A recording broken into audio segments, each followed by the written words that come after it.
This is Jay. Welcome back to Jay's Rock and Roll Stories. I'm your host, Jay. So let's get back into it. Cosey Fanni Tutti, 1986.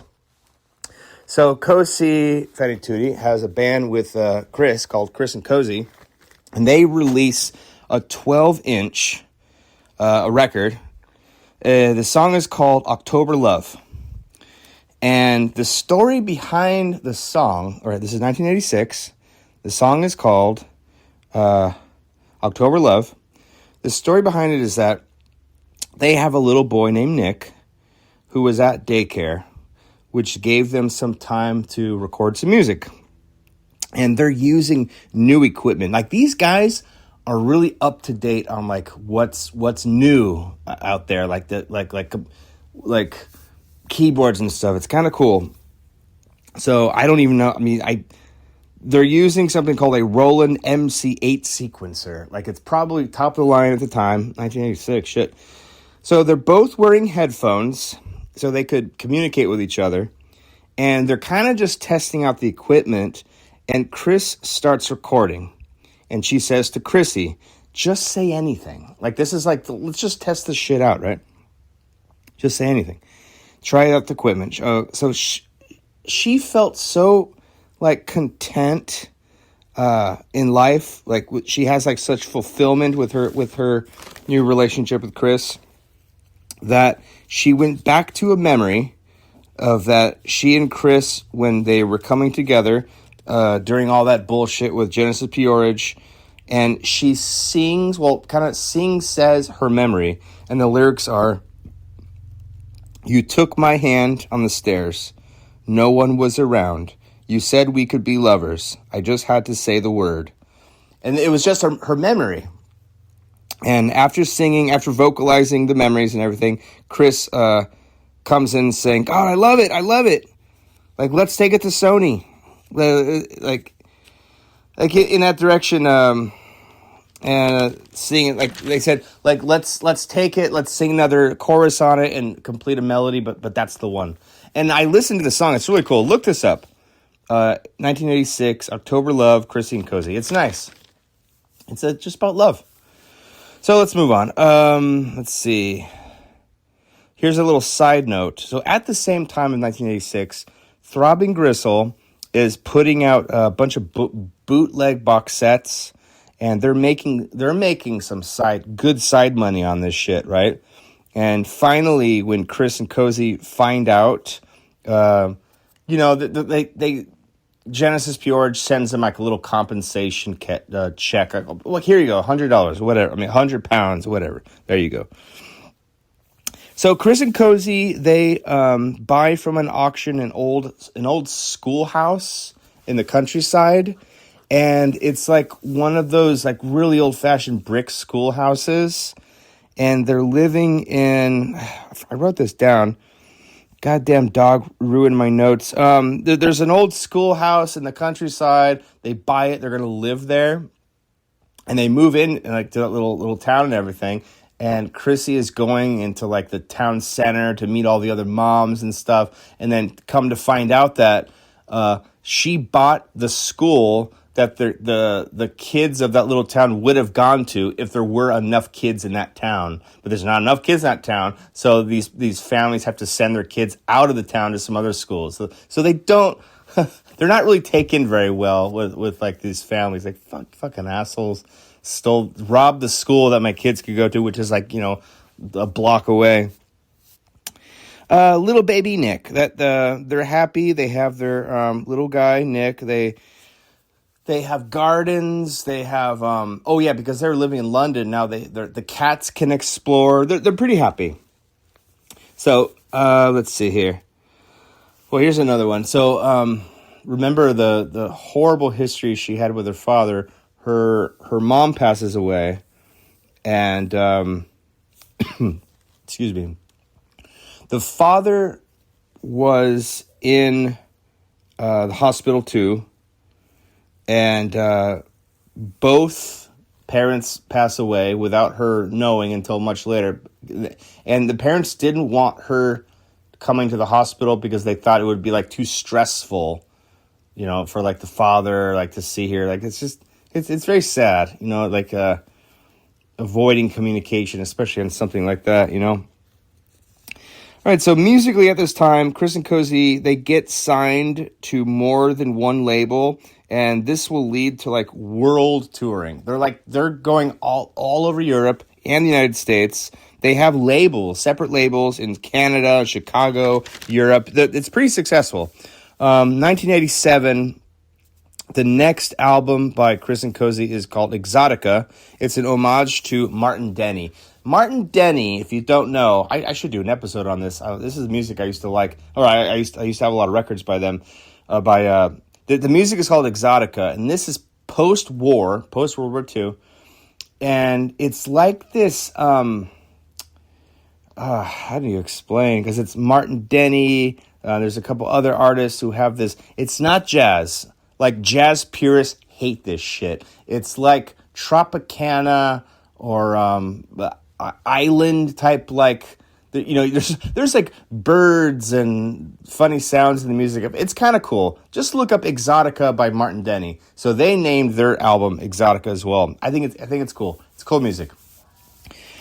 Skipping ahead, we're going to skip all the way ahead to the 1990s, thanks to that little pup who was having so much fun, like ripping the crap out of my hand.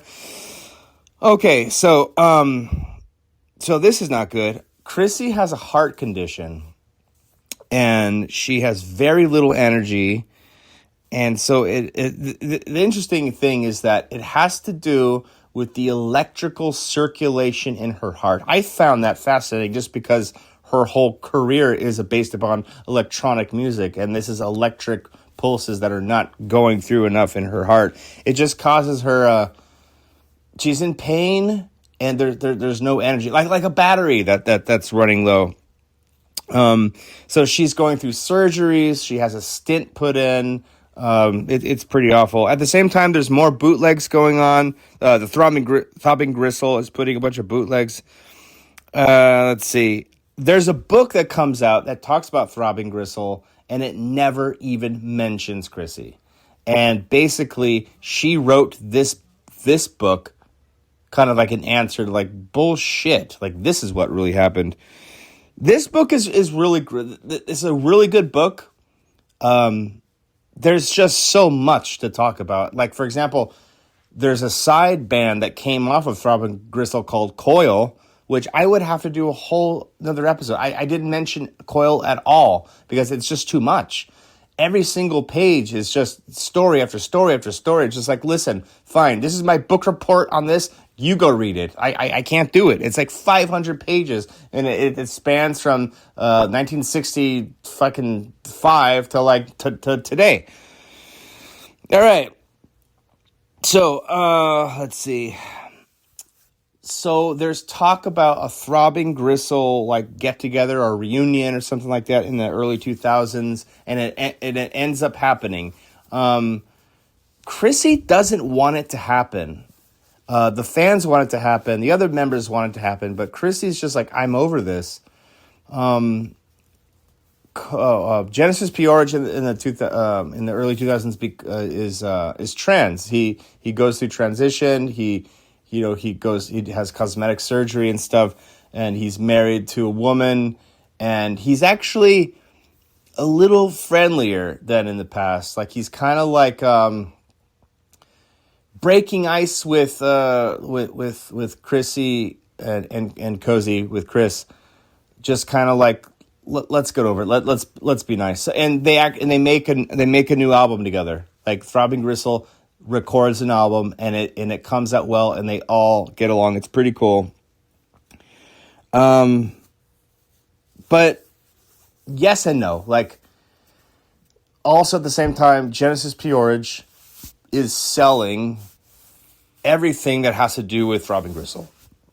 Like, all of the recordings, and he's not including anything that has to do with Chrissy. And he said that, let's see, how did he say this? He says that Throbbing Gristle and the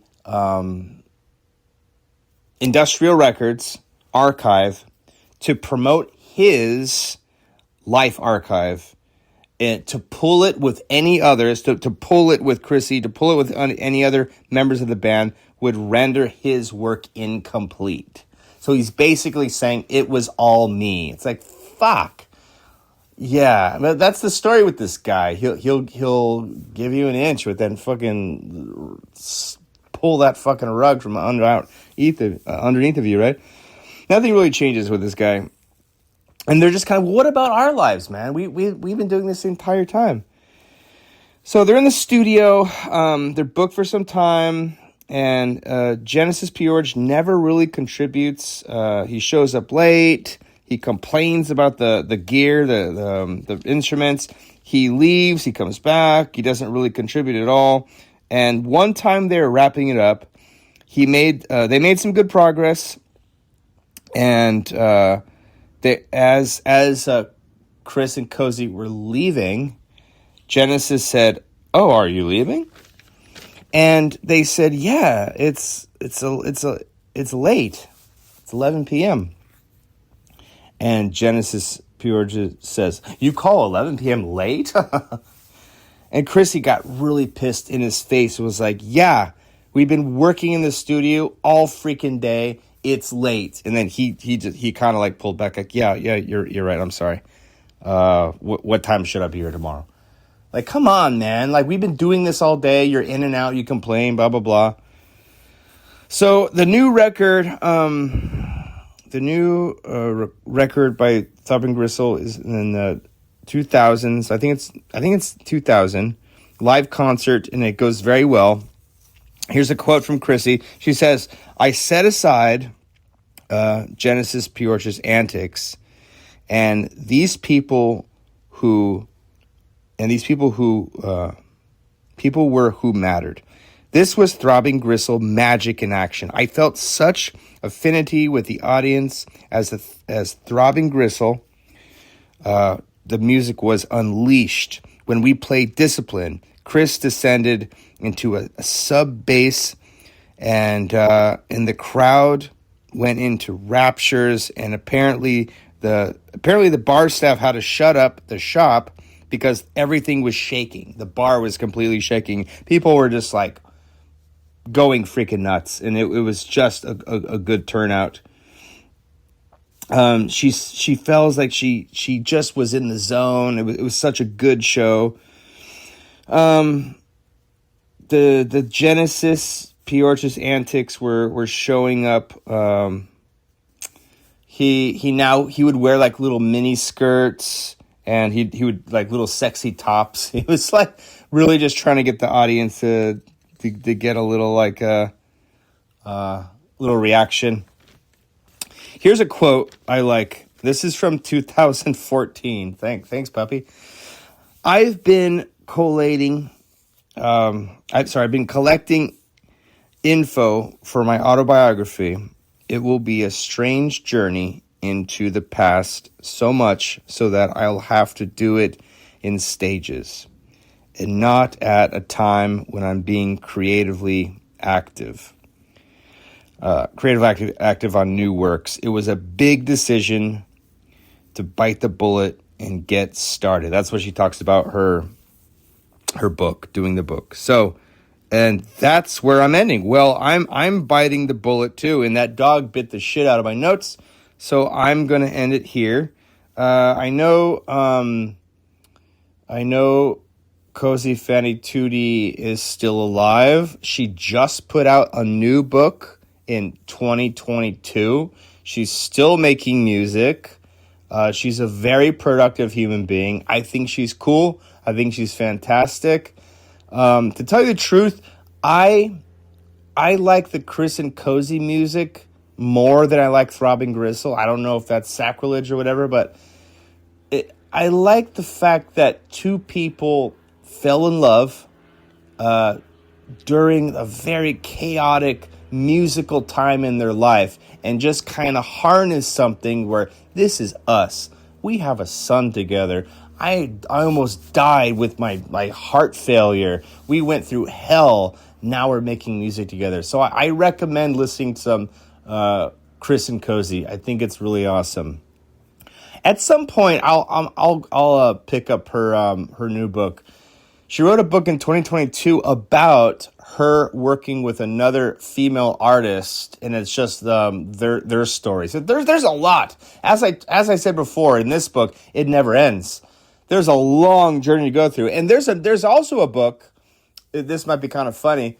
That might be kind of fun. There's a book by Genesis Peorage. It would be fun to go and read that, to be like, oh, what's bullshit, what's not, what, because that was fantastic. Come back again. Thanks for listening to Jay's Rock and Roll Stories. If you want to send an email to the show, it's Jay's Rock and Roll Stories at proton.me. And I'll see you next time. I got something for you. It's not Throbbing Gristle. It's something completely different. We're actually going to go, like if Throbbing Gristle is at the end of the buffet, we're going on the other end of the buffet. Like a long walk, like the flip side of a coin. All right? Love you. See you next time.